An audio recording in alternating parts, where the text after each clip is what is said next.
An Obama appointee in the federal government says he was marginalized and even threatened by his superiors simply because he tried to raise the alarm about classified information that resided on Hillary Clinton's private email server. Our Catherine Herridge has that exclusive tonight.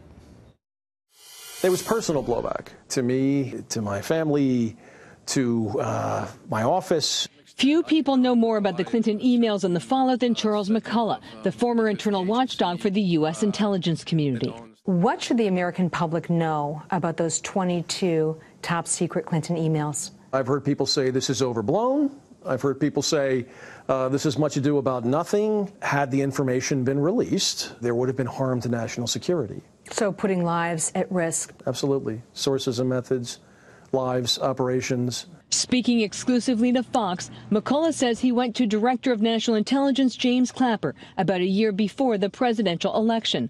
The intelligence agencies had just found their classified information in the Clinton emails. He read through these affidavits very thoroughly, and he said this is extremely reckless. And he mentioned something about the campaign will have heartburn about that or something. Shortly after, McCullough says his team was marginalized. You felt you were on your own in this. I was totally on my own, and I was told by senior officials to keep the director out of it. You drafted this letter in January 2016. Sure did. In the letter, McCullough told Congress that emails beyond top secret passed through the former Secretary of State's unsecured personal server.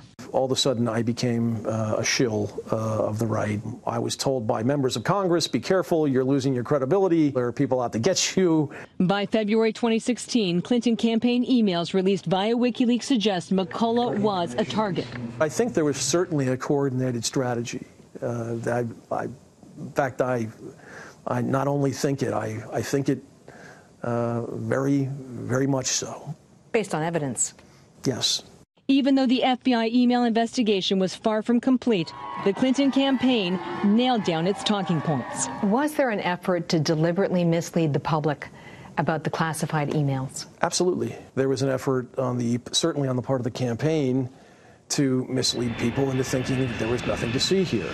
Frankly, the thing that disappointed me the most was the president saying, there's classified and then there's classified. A lot of people in the intel community spend a lot of time keeping secrets secret.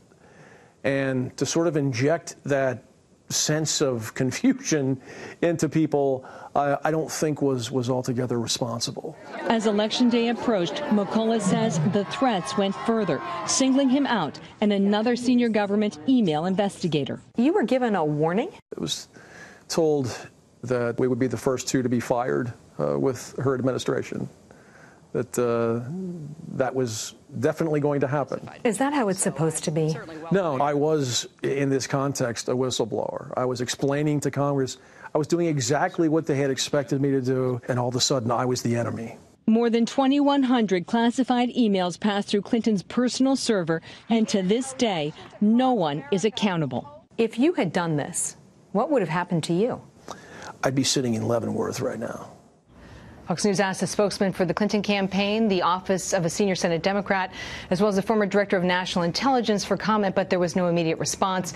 McCullough recently retired after 26 years of government service. He told Fox News today that he's grateful now to tell his story, Tucker. And that is the story. Catherine Herridge, thank you very much for that. Richard Goodstein advised Hillary Clinton's 2008 and 2016 campaigns, and he joins us tonight. Richard, this isn't really a political story so much as it's a story about bad government, corruption. I mean, it's kind of a classic whistleblower story. Here's a guy who's a permanent government employee. He's the inspector general. He's not some low-level character. And he finds wrongdoing. He brings it to light, and his job is threatened. I mean, that seems like something you want to get to the bottom of.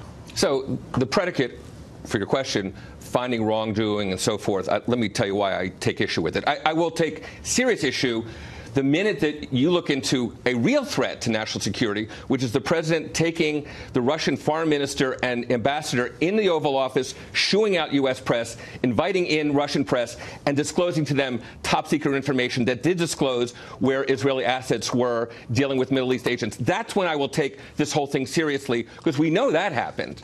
So in other words, because you disapprove of the current president's behavior, nothing that happened before his election is but I'm just saying that's known. What you're talking about is something that's theoretical. And you talked about wrongdoing. Where's the theoretical part? So we know that there were classified... Stop. We don't. I'm sorry. I don't mean to be rude. James Comey testified under oath. The only time he testified under oath, he said there were three documents that were marked classified. We know at least one of which was a condolence call to the president of Malawi. Wait, hold on. You're missing it. Well, I'm not. This is the inspector general, whose job it is to keep track of this, who says that there was a large amount of classified information, as distinct from documents marked classified, but information from the intelligence agencies gathered by them on her server, and that he perceived this as a threat to American national security. So I don't think there's any evidence he's some partisan axe grinder. He's a permanent federal employee. Yeah. And he is told that he's going to be fired for doing this if and when Hillary is elected. That's why we have whistleblower statutes, to protect the freedom of people like that to tell the truth, so our government doesn't become third world. Yeah. Does that make sense? I'd love to cross-examine him and these people who said that they were in a position to say for sure that he was going to be fired. That sounds like the kind of thing that, you know, at the end of an administration you kind of are fearful of. But again, this all will be taken seriously when the 6 people in the Trump White House, from Bannon, Trebus, who use private emails and private servers, are kind of examined. Is it really as simple as partisan tit for tat? I mean, by the way, I would say that if there's ever found to be classified material on a private server operated by a current White House employee, I'll be the first to jump on him and say, you can't do that. That's illegal, by the way.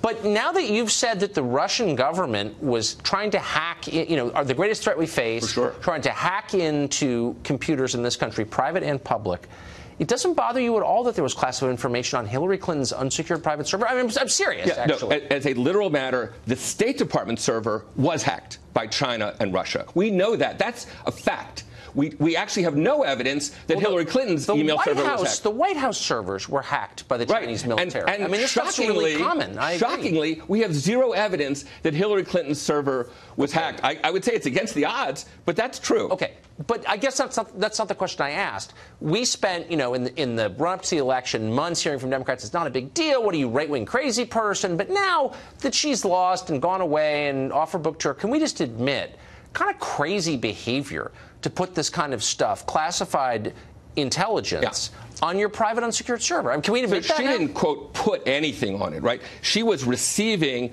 emails from hundreds of She set up the server. I mean, come on, I don't want to relitigate this, but can't you just be honest and say, that was a big, like, what was that? And by the way, if you did that and you heard the IG say it, you'd be in jail. Yeah, I have a theory as to what it was, which traces back to, you know, how the Clintons had their private quarters kind of poured over during the 90s, but that's a different story. I have no basis for that. All I'm saying is that I don't think she was reckless. Okay. She certainly didn't do anything illegal. The statutes either call for intent to disclose or espionage. I don't think her worst critics think she did either of those. Yeah. Okay. I think we'd both be in jail if we did it. But thank you. My pleasure. Game attempt, as always.